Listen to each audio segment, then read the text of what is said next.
இப்போ புது வாக்காளர்கள், ஃபர்ஸ்ட் டைம் ஓட்டர்ஸ், அவங்களுக்கு ஃபார்ம் 6ன்னு ஒன்று இருக்குது.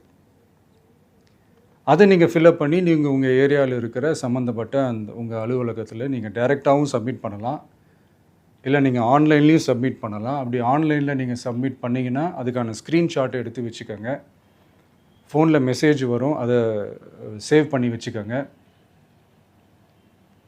அப்ராடில் இருக்கிறவங்க கூட அந்த எஸ்ஏஆர் ஃபார்மை டவுன்லோட் பண்ணி நீங்கள் அதை ஃபில்அப் பண்ணி சப்மிட் பண்ணலாம். அதுக்கான அக்னாலேஜ்மெண்ட்டை வாங்கி வச்சுக்கோங்க. ரொம்ப முக்கியமாக உங்களோட பிஎல்ஓ அந்த ஆஃபீஸர் யாருன்னு தெரிஞ்சு வச்சுக்கோங்க.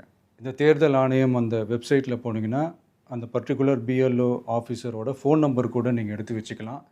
இன்கேஸ் உங்களை யாரையும் ரீச் பண்ணலை, இல்லை உங்களுக்கு அந்த ஃபார்ம் கிடைக்கல அப்படின்னா நீங்கள் அவரை காண்டாக்ட் பண்ணி அந்த ஃபார்மை வாங்கி நீங்கள் ஃபில்அப் பண்ணி நீங்கள் சப்மிட் பண்ணலாம். ரொம்ப முக்கியமாக அதுக்கான அக்னாலேஜ்மெண்ட்டை வாங்கி வச்சுக்கோங்க.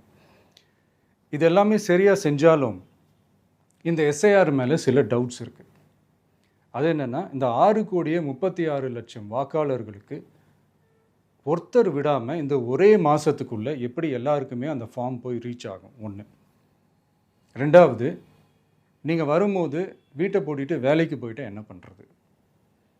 இப்போ நீங்கள் வருவீங்கன்றதுக்காக வேலையெல்லாம் விட்டுட்டு வீட்டுக்குள்ளேயே உட்காந்துட்ருக்கணுமா? ஸோ இதில் மெயினாக பாதிக்கப்பட போகிறது உழைக்கிற மக்கள், ஏழைகள், வேலைக்கு போகிற பெண்கள்.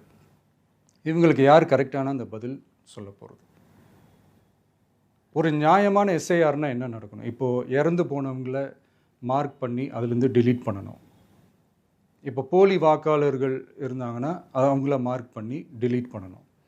இப்போ ஆல்ரெடி ஓட்டு இருக்கிறவங்களுக்கு எதுக்கு இந்த ரெஜிஸ்ட்ரேஷன் என்ற பேரில் இவ்வளவு குழப்பங்கள் அப்படின்றது தான் இங்கே கேள்வி. இப்போ புதுசாக வர வாக்காளர்களையோ இல்லை ஓட்டு இல்லாதவங்களையோ சேர்த்தா பத்தாதா?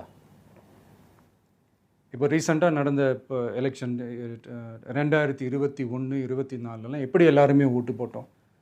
அதில் ஓட்டு போட்டவங்க கூட இப்போ புதுசாக ரெஜிஸ்டர் பண்ணணுன்னா அது ஏன் அந்த கன்ஃபியூஷன் அப்படின்றதான் நாங்கள் கேட்குறோம். அதனால தான் நாங்கள் எஸ்ஐஆரை எதிர்க்கிறோம்.